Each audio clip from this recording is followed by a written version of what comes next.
Well, hey, everybody. Hi. Here we are. Here we is. It's a Monday afternoon. Look, we're Yeah. making some adjustments on Okay. it. There we Here go. Monday afternoon. Fall is upon us. It's so lovely. I love the fall. Cold. I had to put my heater on last night, though. Oh, we've had our heat on for days. I know. I've been holding Been out. chilling them out. My daughter, icicles dripping from their nose. Whitney said, "My room is so cold." Aww. I said, "There's more blankets in the Oh, my living word. closet." What's the matter with you? Oh, No, man. we got the heat on. Do you have your heat on now? Anybody else holding? I know there's somebody. Holding There's somebody steady. out there holding steady. Like, I'm There's not putting my holding heat on steady. until it turns. Like a Whatever. pioneer. Crazy people. No. So So today we've got some lovely grapes. Grapes. That every God-fearing woman in the 90s had in their home. Yeah, right there. I used to love. My grandmother had them. Squeeze. Yeah, just the texture of that Like, squeeze. It's I don't know what is on them. It's like this. It's this, and then it's on your fingers. Yeah, the almost coating to make them look half. Something. They're so weird. So anyway, we talked about grapes on Sunday. Mm-hmm. Yeah, I am the vine, and He is the vine, and we are the branches. I was trying to say it like the Lord, but then it didn't sound right. Like, I'm not the vine. I ain't got what He got, but I'm gonna get what He has because I'm gonna stay abiding. That's right. Remaining. And we hit the first in our series, Seeing Red. So this is all. It's pretty cool. Like when you look at this passage, it's just Jesus talking. Like there's so many other times where it's all the other stuff. This is just His words to us, to the disciples, and then subsequently to us, which is pretty cool. Kurt mentioned yesterday there were 7 times that the word remain or abide, and so we know in Scripture too that 7 is the number of completion, and that kind of popped off the page to me yesterday. He's really driving home a point here. 7 times, right? If you didn't get it the first 6, let me tell you one more. Let me say it louder for the people in the back. I think this principle that he is teaching is so simple. And we see it in the natural. And I love the analogy of the grapes or a plant. Right. Because if you cut a branch off, yep, it doesn't matter what condition that branch is in. It could be perfect. When that branch gets cut off and lays there on the ground, death has begun. Yes, right. And no fruit will ever come from it again. And nothing else, unless it is grafted back in. What are you doing? She got stumped. She got nothing there.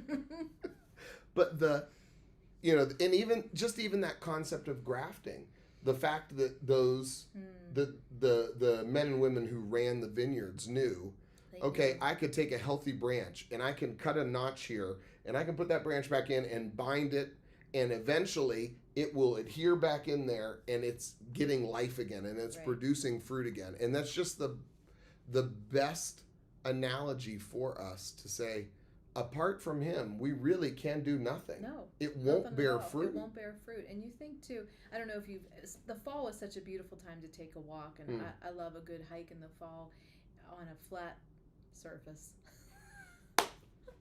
But no, like when you go to Mingo or something, they have such great walking trails. But you see those trees that have been cut down, or you can count the rings with your kids to see how old a tree is, or you look at the leaves. And I was even thinking about during service yesterday, in this season where we see the leaves fall, right?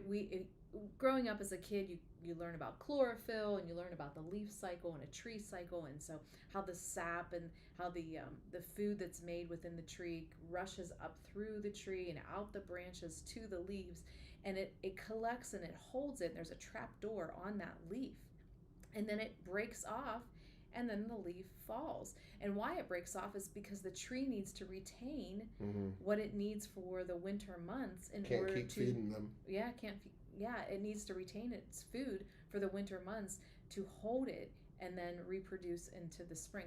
Man, you think about how, I was reading in Ephesians today, how we were chosen before the foundations of the earth were created. And yet, when He was making creation, He had all of these things planned out too. Like, even for this little grape, like how it was going to form on the vine. And then how He spoke. He used the grape. And I was thinking yesterday too, as we were reading through the passage, that His first miracle was to make water into wine. And He is the new covenant. And we drink of the new covenant. And He won't drink of that until we are with Him in heaven. And I just think, Man, he's so layered. It's like there's just so many facets to who he is, like a big old diamond. And boy, the beauty of Scripture and how he brings the disciples back to this like a parable style teaching. Yeah. With that farmer mentality, reproduction, multiplication, and it's back in a vineyard. Have you ever been into a vineyard or on a farmland where even like pumpkin season, right? It starts with that beautiful flower and it grows into this big, massive piece of, I don't know, is it a fruit or a vegetable? Pumpkin? I think it's a vegetable. Well, but it starts with a flower. So do zucchinis, are they not a... No, all those vegetables start with flowers. Zucchini, pepper. Tomatoes is a fruit, though. I know. I don't know. Okay, we're off topic. Anyway, but so the pumpkin grows, right? But then we take it off, and then that pumpkin, you cut it off from the vine, and it's done growing, right? But I don't know. There's so much. But I've walked in a vineyard before, and what grapes are so full and they're full grown, and then the other ones that are like itty bitty little ones. Yeah. You better not eat those, because you'll get pucker. A bellyache. So I think it's also, you talk about the facets and just the depth of who God is and his details of our life, and just knowing what we're going to go through. But I think another side of this is this, for as grand as Jesus is, of all the things he could say, he makes this passage so simple that, here we are in Washington County. There are some people out here who say, I'm a simple-minded person. They just like things basic. They like things straight shooter. Washington. Right? Good old Washington, PA. But I think this is something that, let's say there's a farmer who's never gone through any sort of schooling, higher education at all. Never unpacked any of that. A farmer could read this and say, yeah, it makes sense that a branch, if it's cut off of a grapevine or a branch off of an apple tree, it's never going to make fruit. It's not making any fruit. Yep. And so Jesus says, just like that. That's exactly what I'm talking about. If you don't remain in me, and I loved Pastor Kurt, his driving, and even the analogy of just saying, like, the best we can be is not a producer of fruit, because then it quickly becomes about us and what we can do. It becomes about how much I do for even good for the kingdom.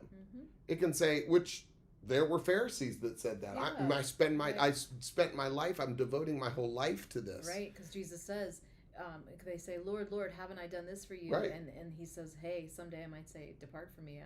I didn't know you. Right. And that know you is the abiding. The abiding, exactly. That is what it all is stemmed from. And I think it's such a hurdle. And I think for us as human beings, as people, we like to get the gold star. We like to get that. We like to get the accolades of man. We like to feel like we've accomplished something. And all of that is a byproduct of the abiding. Kurt mentioned something that I learned about this passage was that abiding is like a pregnant mother, right? And so he took it from the vantage point of a guy saying, well, whatever that mother eats, that baby gets. But I take it a little bit further because I have been able to house 4 children. And so you think about that baby hears the mother's voice. That baby feels the mother's movement. That baby, of course, receives the nutrients that the mother eats and whatever she eats and passes on to the baby. But there is a sense of security and warmth and tenderness that is already instilled during that pregnancy. Sure. That when the baby comes forth, that just even that skin-to-skin moment, the first time that you hold a child, that baby already knows your smell, because that is internally and learned even within the womb. Yeah. And I just think that is how we are to be, I don't know, so close to him. Like yesterday when Kurt was marching around with a couple of our church members, in the sanctuary, just so close to him that we receive everything that he has. Yeah. And that beauty of the intimacy of being hidden in him.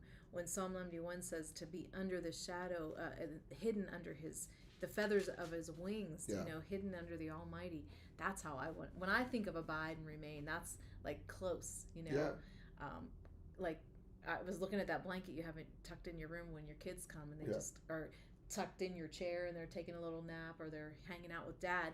Like they're abiding in Adam's office and they're close by, and there's a sense of security and closeness to you because there's a safety in dad's office. It's the same thing when we're near the office of our Father. Yeah, that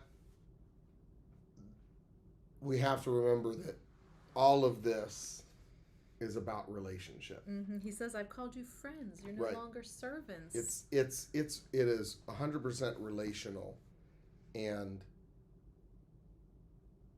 I think that scares people because that means you have to let him in. Yes. And you have to let him, like Pastor Kurt said, not just read the Bible, but let the Bible read you. Yeah. And it now becomes, it's easy, if you're not abiding, it's easy to keep the Lord at a distance. That's right. Yes. In your life. And you only go to him when you need him from something. But if we look at that as in a relationship, you wouldn't say that's a healthy relationship if somebody only came to you when they needed something. They didn't talk to you. Yeah, if I just kept you like if you're at a distance all the time until somebody, if you're a parent, if your kid hasn't been a part of the family, is not participating, is not holding up their end of the bargain necessarily, of just saying you're just here with us, and all they ever do is come to you to say, can I have this, can I have this, can I have this? That there's a disconnect there. If you're in a relationship, dating or married with somebody, and they're only there when they want something, it doesn't spur on a healthy relationship. That's called sour grapes. Right. So Jesus is saying, I want to be in this relationship with you. That's right. Yeah. Which is so cool because it's echoing, if you go back as an Old Testament fun, it's echoing what God was asking the Israelites before Moses went up on the mountain. Yeah. God said, I'm here and I want to be with you. And they said, it seems too big and scary. It seems like a lot. Moses, how about you go? Yeah, we'll you go up to the mountain. We're going to hang out down here. In fact, we're going to melt down all our gold, make a golden So calf. it's just so, it is amazing when you think from Adam and Eve, and Pastor Kurt taught this years ago, and it really stuck with me, is like, God's plan was to start the garden and for the garden to consume the earth. That's right, yep. His plan, and if we ever think, like, what did he really want? What he wanted was to walk and talk with us. I like to walk with Jesus. That's his whole goal. And everything from Genesis that has happened to today has been God getting back his children. And it's Jesus's plan, and he's about to head to the cross here in chronologically in John. We're getting to the place where he is about to enact the final move and say checkmate to the devil, that I get my kids back forever. That's good. Yeah. If they want to be with me. I do. I do. Me too. Anybody else out there? And I love Pastor Kurt even bringing up the abiding. You know, it's not just our morning prayer. It's not just our evening devotionals or whatever. However you structure your time with the Lord, it's about really choosing to stay with him all the time. That's right. And I saw a really funny video of like people saying, well, I don't know how to worship, or I don't know how to pray, or I don't know how to do all this other stuff. And the pastor was talking about like, oh, really? You know all the lyrics to whatever famous singer you want to put in there. You don't know how to worship, but you know all the lyrics to that so-and-so song. Right. So he begs to differ. You don't know how to, as a guy, you don't know how to worship. Well, you know how to paint your face black and gold and tear your shirt. And for guys that are out there running around in leggings and pads, so it's like if you don't know how to pray, you do know how to pray because you text your friends all the time and say, hey, I'm having a really bad day. That's what Jesus is wanting. He wants to be that close to us as our friend. That's right. And so we are just reminding ourselves and you to abide in him today and all the days of your life, that you would be known as somebody who abides with the Lord.